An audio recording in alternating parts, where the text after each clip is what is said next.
Veja agora a dica cultural desta semana.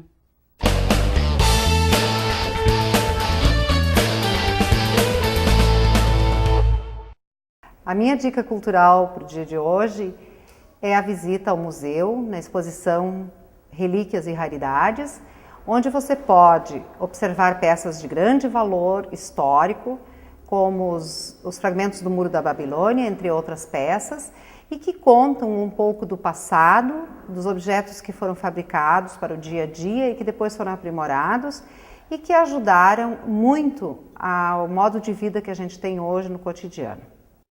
Durante o primeiro seminário de Bioética e Pesquisa na Unisc, o pesquisador João Beckham palestrou sobre a responsabilidade do pesquisador. Na mesma ocasião, ele concedeu uma entrevista para a repórter Jonara Raminelli. Confira! Olá, professor João, seja bem-vindo à Unisc Notícias. Como você vê a importância de discutir a responsabilidade do pesquisador?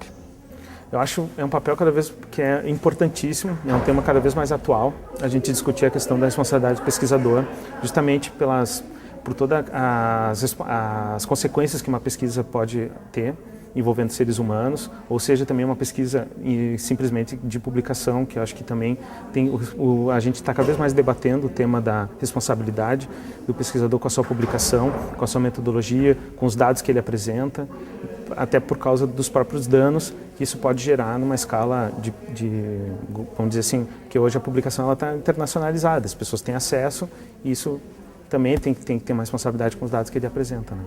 Em pesquisas com os seres humanos, entre os vários critérios a serem observados, é o de evitar os danos possíveis ou previsíveis. Ou seja, podem ocorrer danos. Como o pesquisador deve proceder para garantir a dignidade humana? Bom, quando a resolução fala, vamos dizer assim, dentro das normas de pesquisa, que tem os danos previsíveis, é que a pesquisa geralmente, quando se envolve os seres humanos, ela pode ter alguns riscos, que ela sempre tem, né? A pesquisa ela tem riscos e benefícios. Quando a gente fala que os benefícios têm que ser maiores, é porque a gente se reconhece que existem alguns riscos na pesquisa que podem gerar alguns danos, que eu posso prever. E aí eu tento fazer ao máximo para evitar ou minimizar esses danos, caso ocorram, né? Que eu sou responsável também pelo sujeito de pesquisa em indenizar ele desses danos também previsíveis, né? O que vai ao encontro, claro, como tu falou, da dignidade da pessoa humana, que por isso que a gente tenta resguardar isso, os danos e indenizar, justamente para evitar, vamos dizer assim, usar o ser humano como um objeto, em vez de ele como um ser autônomo da sua própria vida e que consciente. Você falou também sobre responsabilidade civil, penal e administrativa. Poderia nos explicar um pouco sobre cada uma delas? Claro.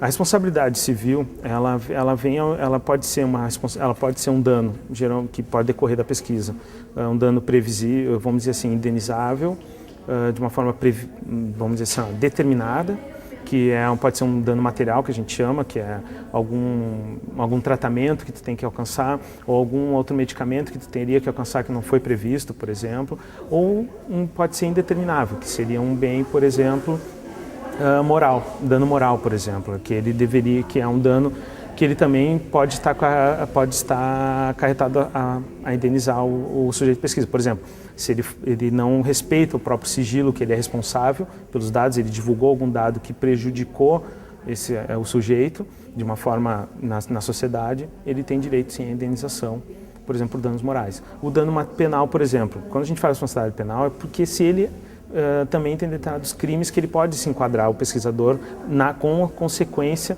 da sua não responsabilidade na pesquisa, né? Que pode ser na forma que a gente chama com vontade, ou dolosa ou culpável, mas ele pode ser individual, por exemplo, só do sujeito, ele ter um dano no sujeito, pode ser lesão corporal, ou por exemplo, o próprio crime de sigilo, também existe uma modalidade própria, no 156, e também ele pode também implicar numa responsabilidade a um bem supraindividual, quando a gente trabalha com a questão não de um indivíduo especificamente, mas um grupo de indivíduos, por exemplo, ou a própria sociedade como um todo, como os crimes que está previsto na Lei de Biossegurança, de manipulação genética, organismo geneticamente modificado.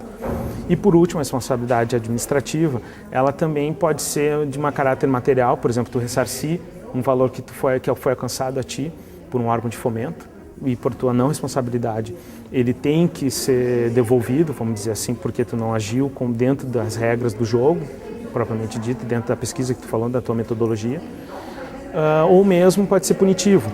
O que é uma questão punitiva? Por exemplo, é mais da instituição. O administrativo sempre está mais ligado à instituição a qual ele estava atrelado com essa pesquisa. Ou, por exemplo, seja ele como professor de uma universidade, que caso ele tenha agido de uma forma não responsável, ele pode ser exonerado do cargo, dependendo do grau de responsabilidade, de dano que ele causou, né? Que aí a gente coloca, isso seria seria uma responsabilidade administrativa mais punitiva, retributiva no sentido penal, porque ele fez isso e acabou tendo como pena a exoneração, por exemplo, ou a demissão, ou a perda, por exemplo, de alguma bolsa de produtividade, se for, por exemplo, de CNPq. Falamos até agora sobre responsabilidades. E quanto à proteção do pesquisador? Bom, o pesquisador, quando ele vai realizar uma pesquisa, ele se torna responsável por aquela pesquisa. Seja ele, principalmente, seja dentro das suas categorias de participação na pesquisa ou da publicação. Tudo que ele publica, ele é responsável por aquilo.